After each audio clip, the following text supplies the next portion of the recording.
We're here to protect you and the ones that you love. It's a good feeling to know that our efforts aren't going unnoticed. It actually brought tears to my eyes to know that we have this support. You're welcome. I must just say, you're welcome. It's stressful, but we're not going anywhere. Welcome to another edition of Bucknell Soccer Through the Decades. Tonight we bring you the decade of the 2010s, most recent edition of Bucknell Men's Soccer. We've got some great guests lined up for you, joining Coach Brendan Nash and Eamon O'Connor, one of our current players on the team. He's a senior defender from Wilmington, Delaware, and we thank everybody for the time out. We also thank Geisinger as our sponsor for this event. Geisinger does a great job on the front lines every day of the pandemic, and we really appreciate all they do for our athletes and the Lewisburg and Bucknell community. So I'm going to introduce our guest, and then I'll turn it over to Coach. Our first class of 2014, Mayowa Ali. He was the team captain in 2013. He was the Patriot League Rookie of the Year in 2010. He was an All-Patriot League first-team selection in both 2011 and 2013. He was a USC All-Region second-team selection in 2011 and a first-team selection in 2013. In addition, he was a USC All-American third-team selection in 2013. He won the Kristy Mathewson Award at the Senior Awards Dinner. Our next guest from the class of 2016, Chris Thorsheim. Chris was the team captain in 2015. He was an All-Patriot League second-team selection in 2012, an All-Patriot League first-team selection in 2013, 2014, and 2015. He was a USC All-Region second-team selection in 2013 and 2015, and a first selection in 2014. He was a member of the Patriot League All-Academic team in 2015, and also a COSIDA Academic All-District 1 first-team selection in 2015. He was also a USC Scholar All-America team member in 2014, and he won the Bradley N. Tufts Award at the Senior Awards Dinner. Our next guest, also from the class of 2016, Jesse Klug. Jesse had his 27 points in the 2014 season, ranks 10th on the school's single-season points list. He ranks tied for 6th on the career points list with 77 points and 7th on the career assist chart with 19. He's also 8th on the career goals list with 29.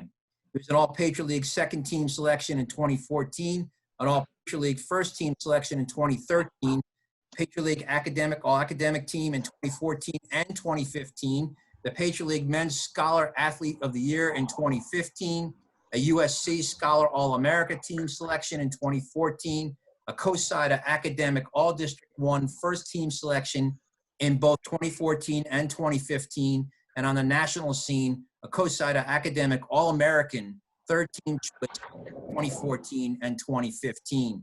Jesse was also a finalist for the Senior Class Award as a first-team selection in 2015, and he won the Edward W. Pangburn Award at the Senior Awards Dinner. And our final alum, most recent graduate from the class of 2019, Tyler Peterson. Tyler was the team captain in both 2017 and 2018. He was an All-Patriot League third-team selection in 2017, and he was a COSIDA Academic All-District selection in 2018. So, Coach, a great group. I'm going to turn it over to you. Yeah, Tyler, I feel bad. How tough is it to follow up Jesse's resume there? I can't. Honestly can't. Man, oh, man. Guys, it's great to see all your faces. And as we go through it, you're going to update us on some things, but I hope you and your families are doing well. Eamon and I actually get goosebumps looking at this group because we've done this with 2 other groups already, but it was before I was the coach here. So they were trying to recreate memories for me. But with these 4 guys, I was part of those memories. So it's just thinking of some of the great games that we had, some of the great moments we had together. And I said to Todd before this, I said, this is going to be a really good Zoom. And Abe and these 4 guys, it's greatness. And I don't know how many of the 4 are going to be in the Hall of Fame, but I know some of the people on this Zoom right now are going to eventually end up in the Hall of Fame. Shameless plug to Todd because he's on the Hall of Fame committee there, guys. So be nice to him if you want to get into the Hall of Fame. And I want to thank Geisinger, and I said this earlier, we're only on here for an hour, and that's good because I have to rest up because I have to go to Geisinger tomorrow and get my COVID testing, and I want to make sure I'm rested up for that test so I can pass that test, and they can allow me to go back into the office because I've been bored out of my mind. It's been tough, but we'll catch up with you guys a little bit. I know Todd sent you guys the questions, and I'm going to ask a couple questions, and then I'll go to Eamon, and like Todd said, I'll just pick different people. But I recruited you, so I don't need to hear this story. But the people that are out there that don't know you, can you take us through your recruiting process and how you ended up at Bucknell, different schools you were looking at, and just how that all worked out? And since he's the youngest and probably has the best memory of his recruiting process, we'll start with Tyler right off the bat. All right, well, I don't know if you remember, Coach. You probably do, but you never saw me play until I got to campus for that summer tournament going into the season. So I basically got recruited like last possible minute. So I got injured my senior year of high school, and basically all my like schools or whatever that like I was going to go to all like rescinded offers and stuff. So I really didn't know what I was going to do. And so I basically found out about Bucknell through an alum that went to Bucknell and reached out to Coach Ellis, actually. And Coach Ellis kind of talked to my high school coach, talked more with my club coach. But I really got like set up with Bucknell through Coach Ellis, which is kind of funny because he's kind of like the least involved with recruiting. But you are his only recruit in history. I know. But so eventually Coach Long saw me play once after I was committed. So I guess it kind of turned out good for you guys, but I mean, it definitely could have backfired. You had a pretty good career. You ended up as a captain, and we love the Peterson family. And seriously, for Coach Ellis, he trusted somebody, and that's one of the big things about Bucknell. That person, Coach Ellis, knew him, and he knew when he was talking about your character, and that's what Bucknell soccer is all about. So for him to go to bat for you, it was kind of a no-brainer. I think we didn't think it was going to turn out as well as it did. It turned out pretty good for us. It was a win-win, Tyler. Meyer, you remember your recruiting process? I think I do. You can tell me. You can jump in if I miss any parts or if I don't, record it correctly. But I didn't have that many offers actually. So when I was in high school, I actually played with Aiden, and I didn't know. Me and Aiden weren't that close. We spoke, but I didn't know that he was actually getting recruited from Bucknell as well. And I think I had a few teams reach out to me, but nothing really severe. And I think you were reaching out, and I wasn't responding. You could say, so I could probably tell you he was probably reaching out to me here, and I probably wasn't responding. And so my coach came up to me, my club coach came up to me, he's like, "Hey, Myra, what are you doing?" He was like, "There's a coach trying to reach out to you." I was like, "I haven't gotten it. I don't know what you're talking about." He's like, "Go check it out. It's Bucknell." And when I first heard, I was like, "I've never even heard of Bucknell. I don't even know anything about the school." And so I searched it. I was like, "Oh, I probably should hop on this." And so I think I reached back out to you guys, and you guys had seen me play twice, I believe. Were you there at the Reading game? That game, I was just remembering it recently. I actually forgot my cleats. So I was wearing cleats that were like 2 sizes too big for me that game. And so I was sitting there, and I don't remember how I played. I didn't know you were there. It was one of those. Did I play well? Well, you jumped above the crossbar to head the ball one time. And okay, I was like, okay, we might be able to find a spot for him on the field. And you were a lefty. Yeah, that helps. That also always helps. But so I wasn't recruiting that high. I remember even you telling me stuff that fitness, which has always been one of my issues. Like I've had like higher. You want to continue to go around to Chris and Jesse and talk about fitness? We could keep up the theme, I guess, but I know that sometimes held me back. But it was one of those things. I kind of reached out. I came to the recruiting visit. I stayed with CK, had a really good time, and it was a televised game. I think it was against Lehigh or Lafayette or Colgate, one of the 3 teams in Pennsylvania, and it was a really, really cool environment. So after that, I was Lafayette. Lafayette. I was like, yeah, I think I'm gonna sign here. And then the rest went on as it did. Yeah. And Todd, before we move on to Chris, Eamon, I just want to add a little part to Mayowa's resume that Todd did not mention, but when he was the Patriot League Rookie of the Year, the last game of the regular season, he got his 5th yellow card. So he had to sit out the Patriot League playoff game when we were playing #1 Colgate at Colgate, and he was our top defender. And somehow we put a 5'7" kid at left back instead of the 6'2" Mayowa, and we got through, and we ended up winning a championship. So thank you for sitting that game out, Mayowa. It helped us out quite a bit. No problem. Todd, I don't know if you know much of the backstory on Chris's recruiting, but we're CBA boys, so he didn't really have a choice in the matter. So, Chris, go ahead. I mean, honestly, you kind of said it right there. Like, I think you guys saw me, in ODP for a while? I mean, I knew you from yeah, and CBA. But then I was also ODP was first. We first saw you with the either ODP or the Region 1 team. I think it was the Region. Yeah. I think it was mostly Coach Long I talked to then, but yeah, I mean, I was mostly recruited by almost all the other Patriot League schools,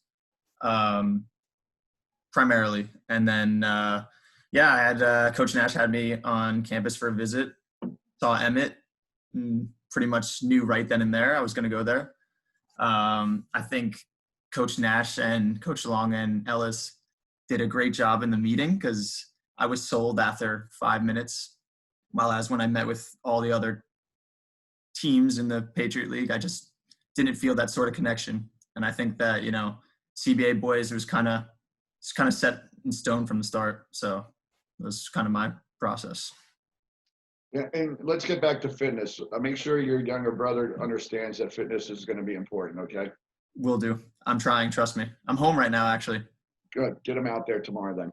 Jesse, Will do. Tell everybody how you ended up coming all the way from Seattle to central Pennsylvania. Well, I think, can you hear me? Yep. I think you first saw me play in Dallas or at one of the academy showcases, but I don't remember. But that was with the Sounders Academy. Yep. I don't think anything had happened before then.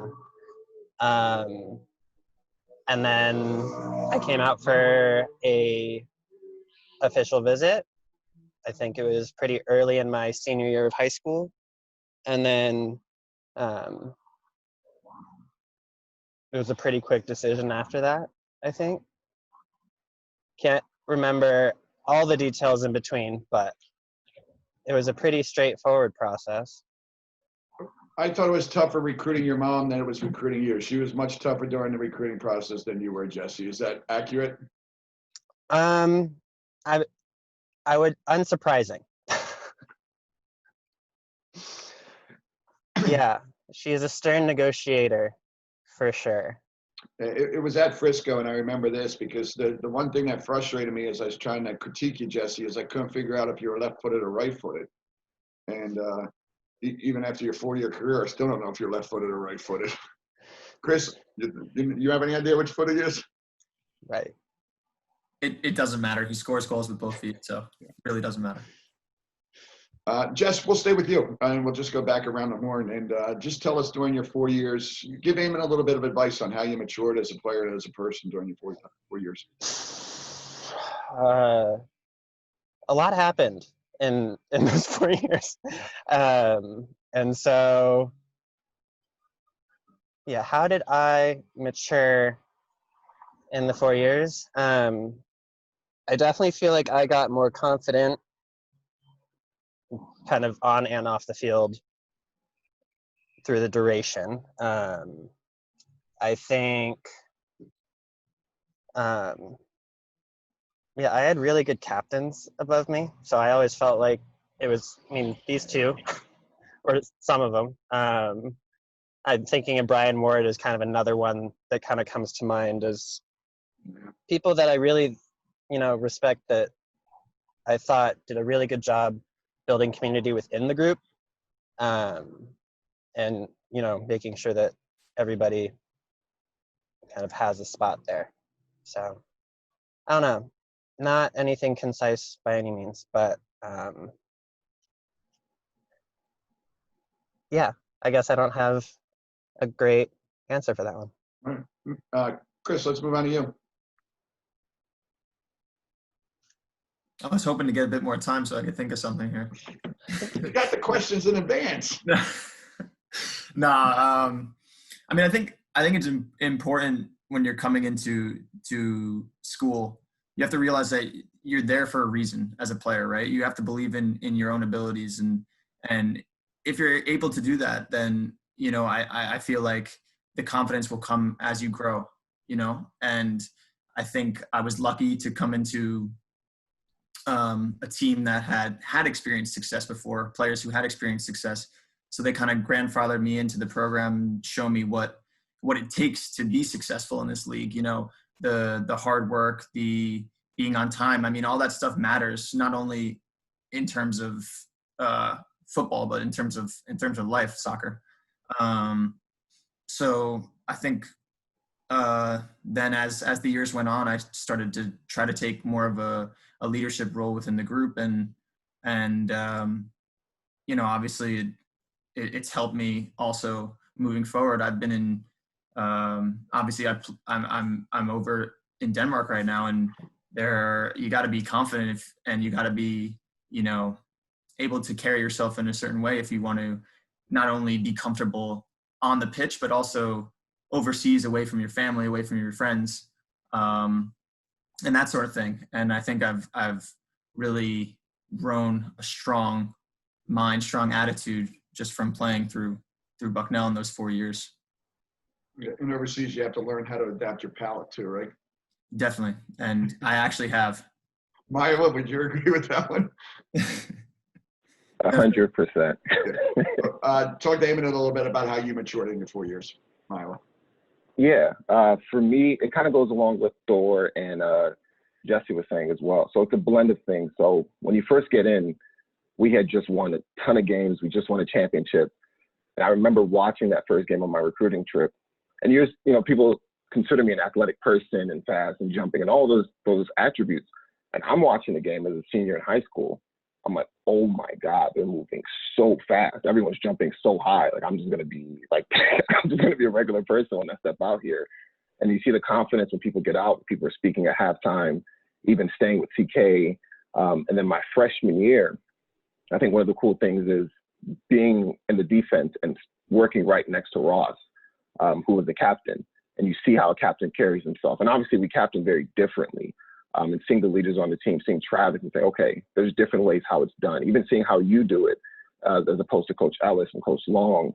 And you're picking different things on how to lead a group of people, but how to also trust people. And you learn from the people under you. So there's certain things where, okay, I'm older, but that doesn't mean I know everything. That doesn't mean I'm the best person on the field at every single aspect I do.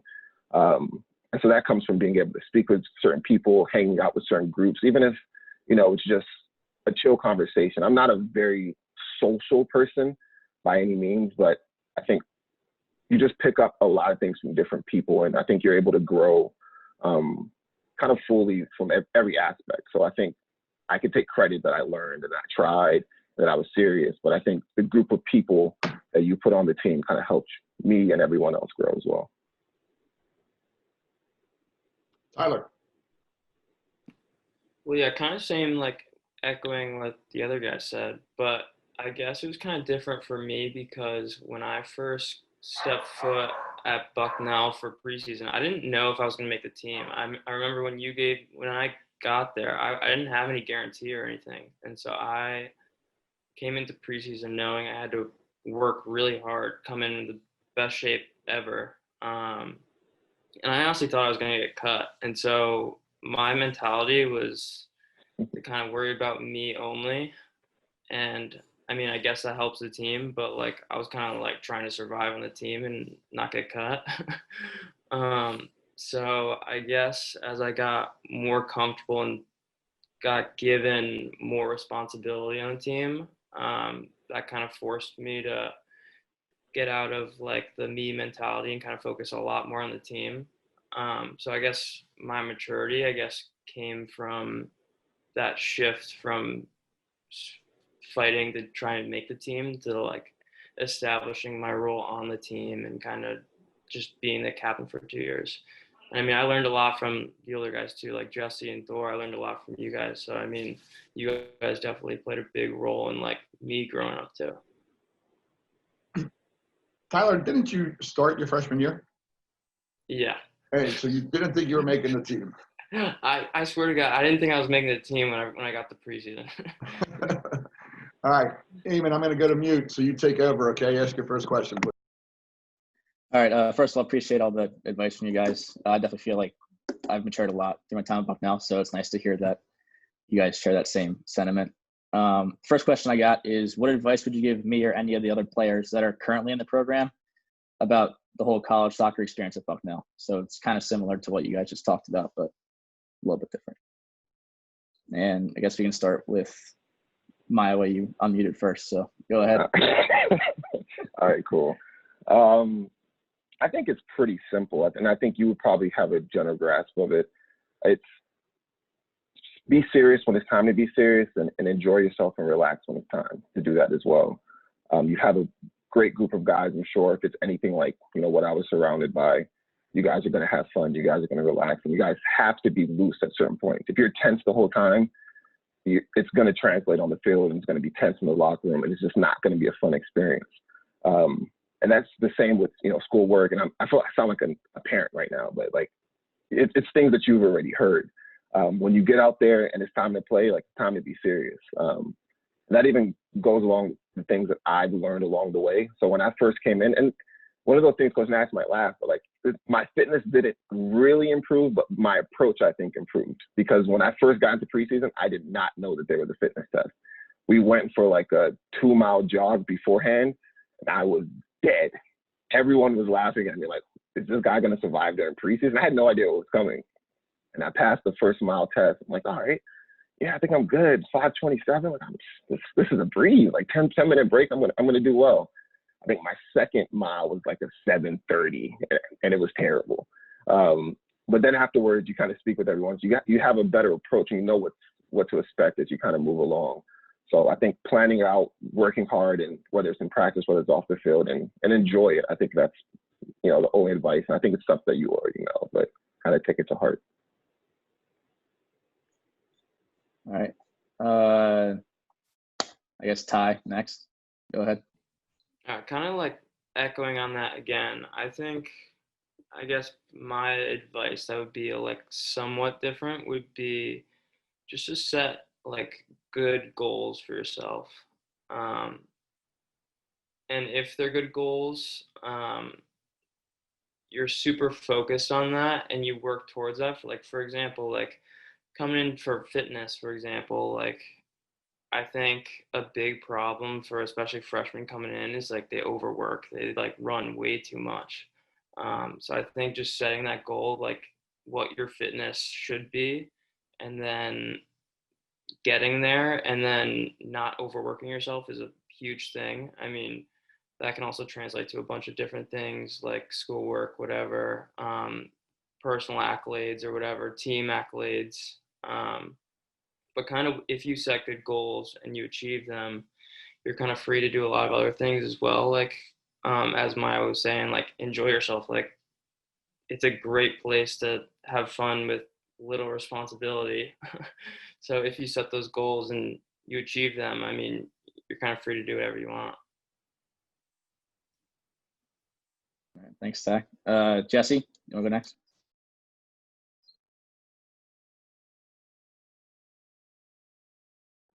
My phone does not love the Zoom app, so I'm getting through it. Great timing. Can you hear me? Is that working again? So yeah, what Tyler said, I think I would echo again, maybe just with some different language. So it's like, I would encourage any player to have balance while they're in school. I think it's really easy to get sucked into either entirely into the soccer world and you really don't talk to anybody outside of it, or get so sucked into schoolwork and soccer and whatever that third thing is that you miss a lot of the other opportunities and you don't get to meet as many people. So kind of appreciating that there's more to the college experience than just the athletics, which I know we always talk about, and I think the team as a whole has always been really academically minded. So that was one of the reasons I came to the school. And yeah, I guess just being intentional with your time there, knowing that you only get 4 years. So make sure you spend it with those soccer guys as much as you can, but also make sure you branch out that community and make sure that you kind of, there's 4,000 people at the school. Make sure you really get a chance to see all of them versus just the 20 that you're most comfortable with. Thanks. Chris, you want to finish it off? Sure. I mean, the guy said most of everything I wanted to harp on. Cherish it, apply yourself both in the classroom and on the pitch. And then the last thing I'd say that we haven't really touched on is don't be afraid to ask for help from with Coach Nash, the staff there now. Your teammates. They're all there for you. The athletic department, they're there for you guys too. And if you guys have anything that in terms of academics, whatever other problems, I hope you guys can have people that you can rely on both in the community of your team and also at the athletic department. So yeah. All right. I'm excited for this question because coaching you guys, and you guys know how my memory, it's fading a little bit, but I have a lot of good memories of looking at each of you. But I'd like to hear what your favorite soccer memory is. And it doesn't mean it has to be on the soccer field. It could be something that happened with your teammates or when we were in a different country or whatnot. And I think of just some of the wins that we've had together. But it's some great memories. And Jess, let's go with you first. Since you talked about balance, why don't you tell me your best soccer memory on or off the field? I thought of a couple. This one I did prepare for. So one was beating Maryland, which was, I think, I don't even think it was a season game. Sorry. It was a scrimmage. Yep. But my mom went to Maryland, and they were a nationally ranked team at the time. So that was just fun to beat them. Obviously, our championship junior year is probably the biggest one. Chris will probably say something similar. And then our trip to London, kind of overall, I just thought was super cool, and being able to do that with this group, I felt really lucky. Chris, let's go. Let's see if it is the same answer as Jesse's. Oh, it's definitely the same answer. The championship we won at Boston was by far the best experience I've had on the pitch, for sure. Maybe even to this day. I think that, we were going into it complete underdogs, and yeah, we kind of turned up and shocked the rest of the league. And it was just, yeah, the party after wasn't too bad either. But I don't want to know. But overall, I think that was my favorite experience, along with going to England. That was also unbelievable. We played, was it Derby County, right? And yeah, it was a good team, good experience for us. I mean, it was, yeah, you wouldn't get that at many other places. I think definitely lucky for that. Yeah, and I'm not sure if either of you guys remember this, but Harry Birch was like such a big soccer fan. But when we toured Derby County, Will Hughes was the young apprentice, 16-year-old apprentice that was supposed to show us around the locker room. And Will Hughes is now playing in the Premier League. So Harry Birch might be the only one that remembers that other than me. And when he was out there, I'm like, wait, that's who Harry Birch was talking about. So that was pretty cool. Myra, we're going to come back to you because I know what yours is going to be. So Tyler, why don't you tell yours? Well, I mean, as you know, we didn't win a championship. But I guess my best team experience was probably I guess it's kind of a hybrid, but with Eamon, when we went to Denmark, we got smoked in games, but that was one of the most fun trips. definitely just hanging out with the guys while playing. I mean, we won one game, but the other games we kind of got smoked. But Nordsjælland was one of our toughest experiences ever when we played Nordsjælland. I think I've never been as demoralized on a soccer field when we were playing Nordsjælland and we're losing 8-0 to 14-year-olds. That was a tough night. Yeah. Mila. All right. I hope I don't let you down. So I'm going to go with 3, similar to what Jesse did. The first one, I think this may be what you think I may be, what I'm going to say, was probably my freshman year. It was the day I scored my first goal. And during that game, I think we were down 1 goal at the time. And I think I got smoked on the wing, and the guy got by me, made a cross, and Ross just let me have it. He's like, "What are you doing?" And that's all I'm going to say for the rest of that conversation. But he came at me hard. I remember sitting there, I was like, "Yeah, I can't. There's nothing I can say. That was all my fault." And then a couple of minutes later, we had a set piece, and I hadn't been going up for set pieces, so we just put everyone in the box. And I went up, scored my first header. I was like, "Oh, okay." Like I didn't even score that much in high school because I didn't go up for set pieces. I was always there for counters. And then a few minutes later, that's really bad coaching. And then a few minutes later, again, we had another set piece, and then I scored again. And so that right there was, probably the first time, maybe since I was a kid, that I had scored more than a goal in a game. So that was a really, really cool experience against a big opponent and a decisive game because it was a Patriot League game. And we got into overtime. The team played really well. I remember Tommy's bicycle kick off the line. It was like one of the craziest games I've ever played in. So I definitely remember that. And that was probably one of the biggest moments, especially being a freshman at the time. And then echoing the same thing Jesse and Thor said would be, the London trip was really, really cool playing against those teams, being able to travel with the teammates as well. I think being able to travel was probably a really cool experience and see some of the professional stadiums. I think that's, like they said, a lot of programs don't get that. And lastly, I think the championship. So we're all playing because we want to win a championship. So that freshman year when I was able to win one was definitely a big highlight. So, being able to be on that team, and I'm sure everyone that's in the program that has won one can definitely say the same. I'm sure that would be on everyone's list. And Eamon, those 2 goals that Maya was talking about, they came about 4 minutes apart. And he wasn't allowed up on restarts because we already had 3 6'4" guys in the box. And so we throw him up. It's the first 2 times he came forward on restarts in his career, and it's bang, bang. He scores 2 goals. And I just turned to the assistant coaches and I go, "What the hell have we been doing?" Okay, our restart package has now changed. It's our first option. Todd, I'm going to go off script a little bit because I want to make sure they take the coaching out of this. So Eamon can get the most out of it, and some of the players that are going to be watching it. What are some of the factors that make Bucknell soccer what it is and successful? And let's go. Well, you were all captains. Geez, that's going to be a tough one. I think Maya was ready.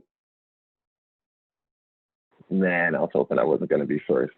What makes us successful? And you're saying take coaching out of it? Yeah. I think it's more about like what you learn from each other, what you learn at Bucknell. I mean, if you have to put coaching in it, do it, but I don't think that's what makes Bucknell soccer what it is, to be honest with you. Yeah, I think it's a blend of a lot of things. I can't just put it on one thing. And I think we all have such different playing styles. I honestly don't think we recruit the same type of player all over the field. And that could be said just from looking at everyone in this chat. Like all of us, obviously we all play different positions, but we all play so differently, and we're all smart players. I think the fact that we're smart players in our own rights and we're obviously able to utilize our abilities for what we have, I think is what makes us successful. So we buy into the game plan. I know I'm not supposed to bring coaching in it, but ideally everyone has to buy in. So you could have the best game plan. You could have Pep Guardiola giving you the ins and outs and how he wants you to play. But if everyone isn't buying in, it's not going to work. So I think the fact that the tight-knit group that we have always buys in, or we buy into to a certain extent that allows us to use our gifts, to its fullest ability. And I think that's I think that separates it, because if you have a tight knit group, and I've been on, for 4 years I've been, it hasn't been all rainbows and it hasn't been all great, but those moments where everything is clicking and the team chemistry is there, it reflects on the field, and the majority of time that is there. Every teams are going to have ups and downs, but I think the fact that we're able to blend our skills, our will, and everything coming together, I think is what makes us successful. Tyler? Yeah, kind of to harp on that, I think what makes Bucknell so successful is the culture that's there, with just how everyone kind of understands that, like, if we're going to be successful, like, we're going to be successful together. We're not going to have, like, I mean, you guys are all better players than me, but we're not going to have, like, those studs on our team that are scoring a ton of goals, shutting down everyone. Everyone kind of knows that, like, it's going to be team win after team win. And so that togetherness kind of brings everyone together. And so we kind of build that culture, like, on the field, off the field, mostly off the field. I think most team bonding occurs. But yeah. Jesse, your thoughts?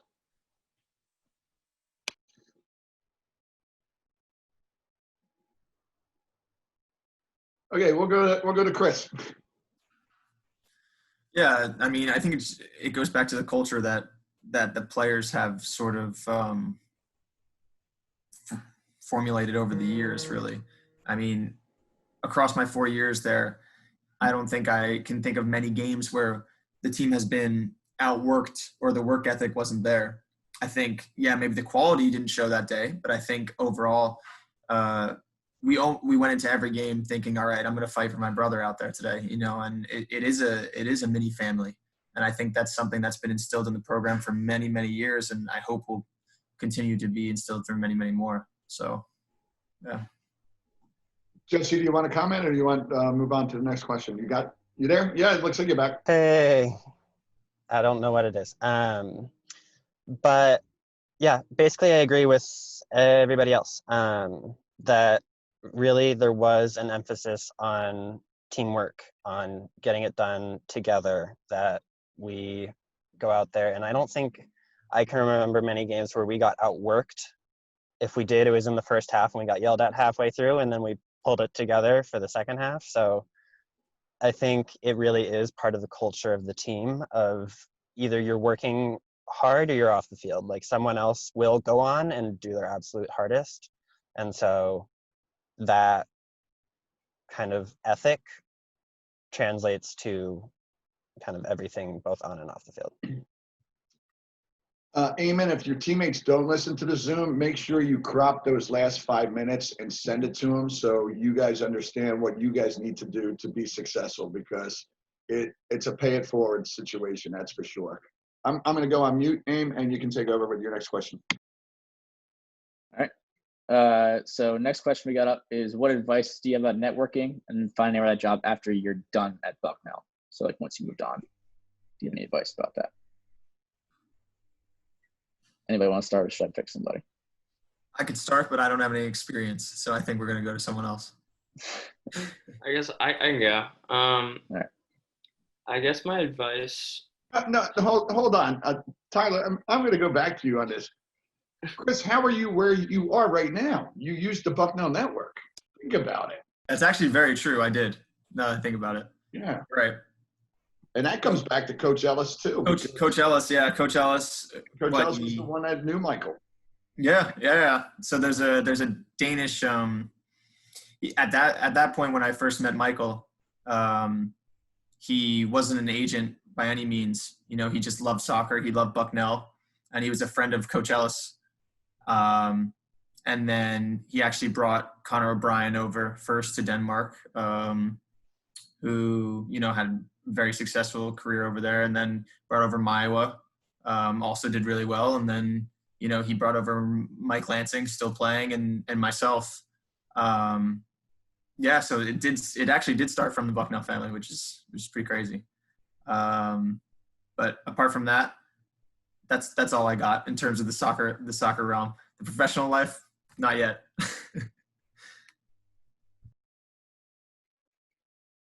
Ty, you want to? Yeah, I can go now. I guess my advice is just feel free to reach out to anyone. I'm sure other programs at Bucknell are similar and stuff, but the Bucknell soccer alumni, like everyone's willing to help, which is crazy. They're willing to offer like their time, connections they have, literally whatever. Like even if they're not at the golf outing or the alumni weekend or whatever, it doesn't mean that they're not willing to help. It just means it's just life's getting in the way, I guess. But even if they're not there, reach out. I mean, that's the best word of advice I can give. Because Coach Nash set me up with some alum looking for professional stuff, for job stuff, I mean. And literally everyone's willing to help. I never came across anyone that wasn't willing to talk for a little bit. So just reach out.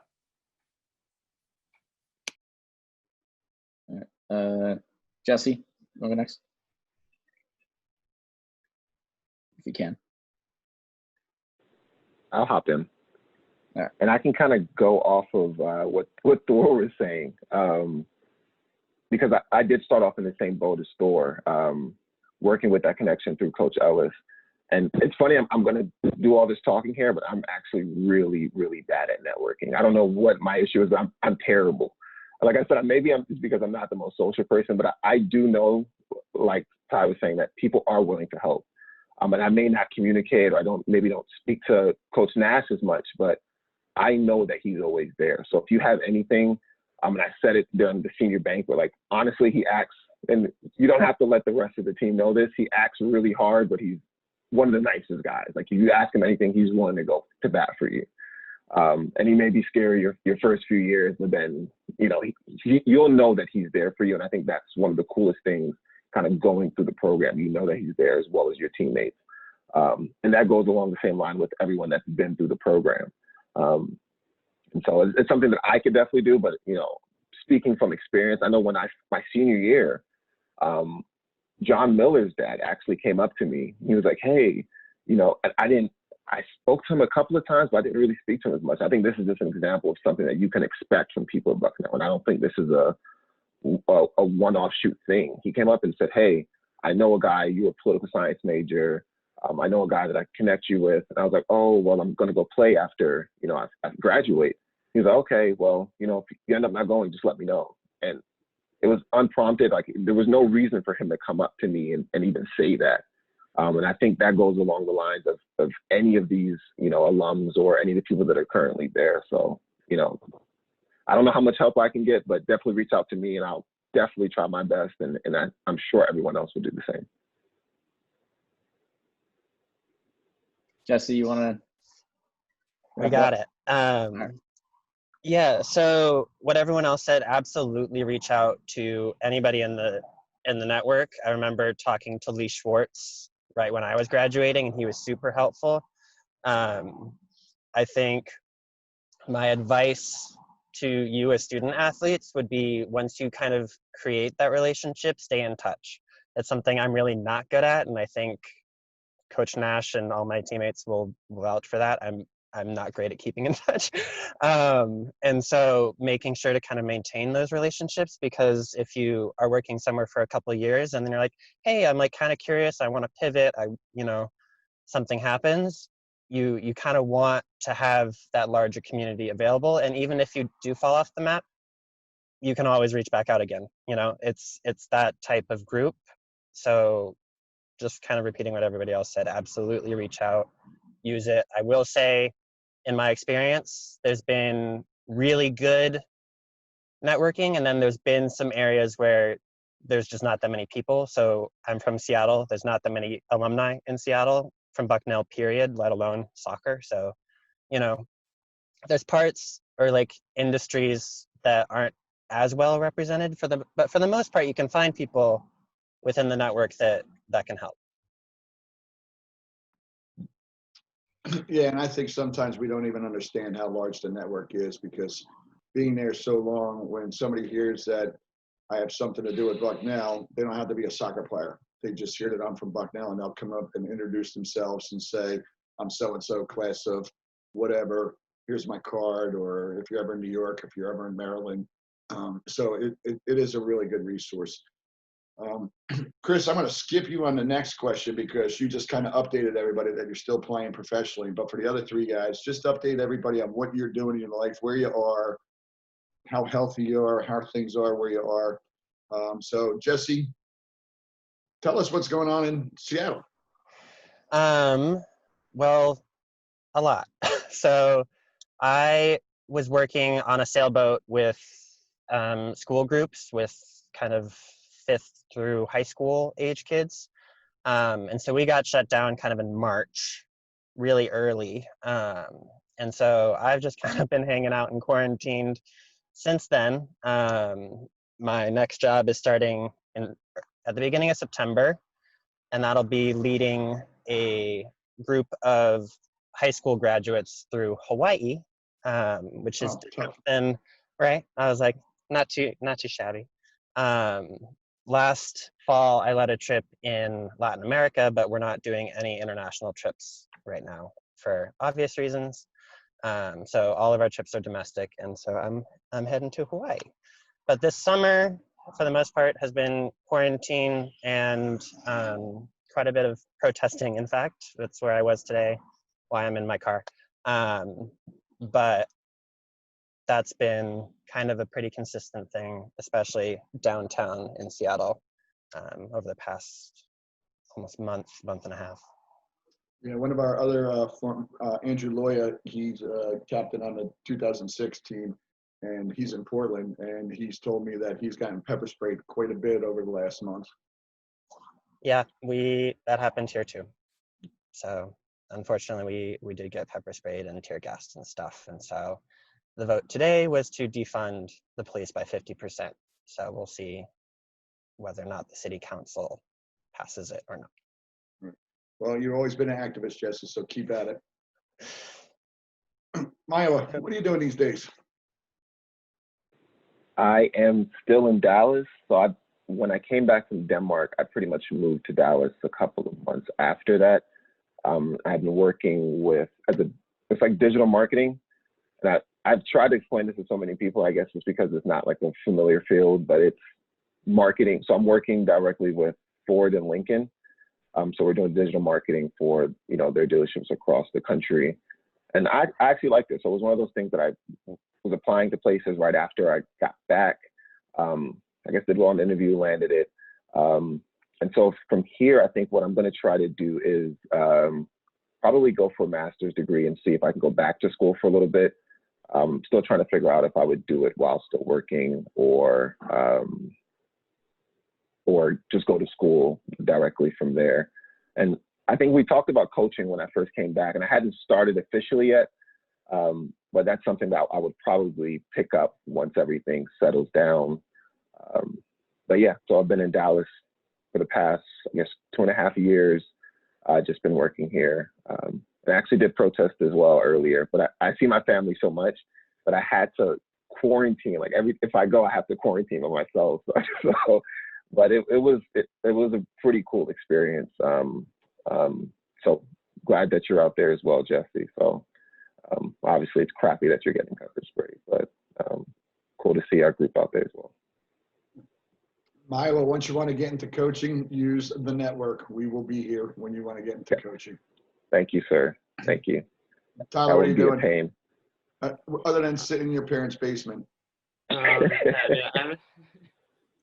haven't had as much time as you guys away from school, I guess, but I'm back home in Hartford now. I graduated with the plan of going to medical school, so kind of been thinking about if I really want to do that, if I want to spend that much time doing that.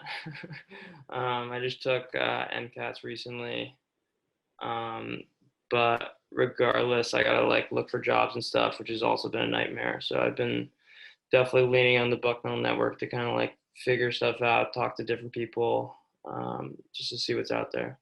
But yeah.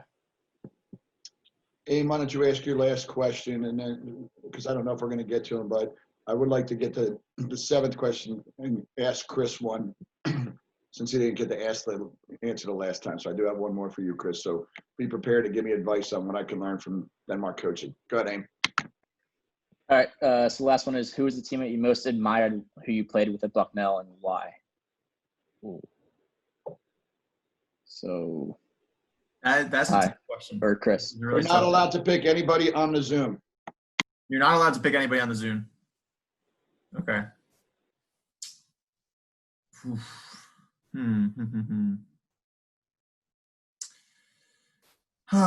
Does anyone have one right now? Because I need to think. Because I was gonna say honestly, I could go. We're gonna say Mila, right? I was gonna say Mila, and honestly Jesse too in many ways. But the two of them stand out to me. To start with, I guess. But you could go. You go first. Yeah, I can go. I guess my teammate that I looked up to the most was definitely Krebs. Other than you guys, obviously, but I looked up to him so much because for one, I felt terrible, but I took his spot coming in freshman year and kept it set in sophomore year. I felt terrible, but I've never had someone be more supportive for me, even though I kind of took what he wanted, which sounds like terrible to say, but and then during games and stuff, I remember I could hear him louder from the sideline, like more so than I could like think, basically. I know you guys, or Jesse and Thor, could probably say the same thing, but yeah, I just always looked up to him. I mean, I remember after he graduated, I called him after like our first loss or whatever, and basically he was just always there. He was an awesome captain. So yeah, that's definitely who I looked up to. All right, I got two people that come to mind. Colin Costello was, Colin was the type of guy that would on the field. He's a role model in every capacity. He gave it his all the time. He was positive. He was, just the type of leader that you looked for, and also off the field. Colin was the type of guy. He let me borrow his car just if I needed it. He was just that friendly guy who would help you out. He tried to help me learn more about. He was in Smith at the time, the student run investment fund, and he would tell me all about it, and try to get me more engaged in finance and everything, which is what I did graduate with. Haven't done anything with it since, but and then the other one that comes to mind is Ward, Brian Ward.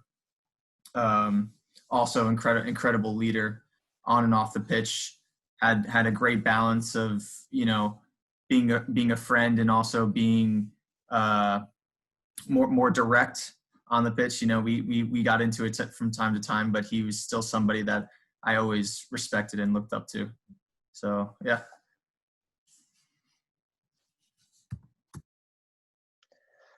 Yeah, I mentioned Brian Ward earlier, so I agree. I was also going to say Mila.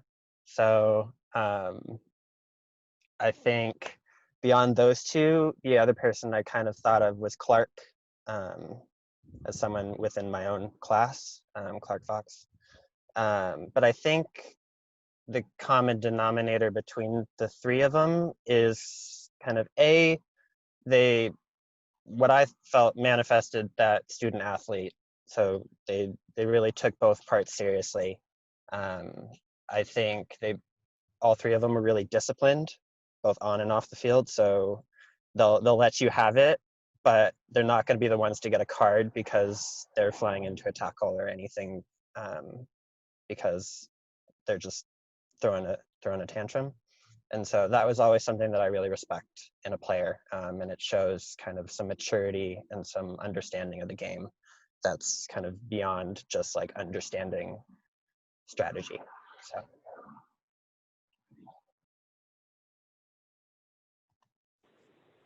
Yeah, that's a pretty tough question. And honestly, it's good that you didn't say in this chat, because I think we all had ours and it made us think a little bit further, because I would have definitely said Jesse as well. obviously he's the first gay player that I've ever played with. So having that, I think for all of us, having that experience on a team is like, it provides a sense of diversity that no one, you can't duplicate that anywhere. And so I think that exposure definitely helped us all. So that seems a bit selfish because it's like, oh, it helped us. But I think, looking up to him and him being able to go through that was pretty cool. I'm pretty strong on his part. But if I couldn't pick Jesse, then I would definitely, there's a few. And I think Joe Meyer might actually be, up there just because that same thing of balance. I think freshman year, he, was definitely super focused and, maybe stressed himself out too much.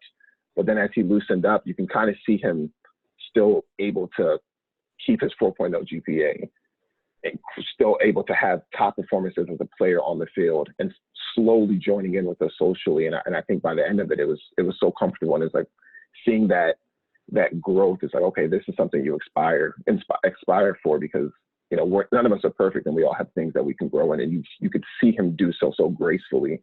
And it was pretty cool to see. And he was always, and to this day, like you speak to him, he's just on top of everything. Like no matter what it is, I have a schedule, I'm going to do this. He still does like 500 sit-ups a day. Like he still has a six pack. Like he's still ripped and could probably do the 530 miles to this day. So it's one of those things you admire, someone that keeps everything at such a high level.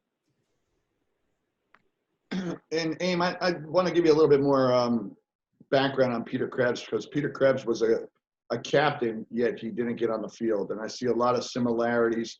It hasn't translated to you playing time yet, but you are a leader in the program, and you can, like, regardless of if you get on the field or not, you can still have that positive influence that you have. And once Tyler said that about Peter, it immediately made me think of how you were doing things currently right now. I hope you get on the field, but there's no guarantee, as you know. Todd, can I just get my last question in then? Because what I want Chris to give me advice. So the question was for all of you guys to give me advice on how to make myself better as a coach or the program better. And since Chris has had an incredible journey in Denmark, maybe you can enlighten me on something. Like, what could I learn from the different professional coaches that you've dealt with? Well, I mean, it's hard to say because I had such a great experience learning from you and also just playing for you. So it's hard for me to kind of put myself, I was lucky in a lot of ways. Like I played from the minute I came in to the minute I left. And I think that you are very, very good at instilling confidence in me or in most players. But I think that, I guess the one thing that could help is also similar to what you just did with Eamon. I mean, Eamon is, I know my brother's best friends with Eamon, and he's a great kid, great guy. And instilling confidence in them when they get their chance, they could come in and have a good performance or be confident when they hit the pitch. And I think that's one thing, I guess, that could help you moving forward. And I think that's, yeah, but I don't really have many complaints. And I loved almost everything we did on the pitch, minus the fitness, of course, but you're also realistic. Like, and I respect that, at some places you don't pass the fitness test, you don't play, but at the end of the day, if you're good enough to be on the pitch, that's what really matters. And I think you still instilled that hard work and that we had the breakfast club every morning if we didn't pass the fitness test, and you made me want to get better, even though I knew physically I was never going to reach that point. So I appreciate that for sure, because I got better every year. But yeah, I think that's kind of all I got. Todd, I'm going to pass it on to you because I know that we could keep talking all night long. So, all right, guys, really appreciate all the time.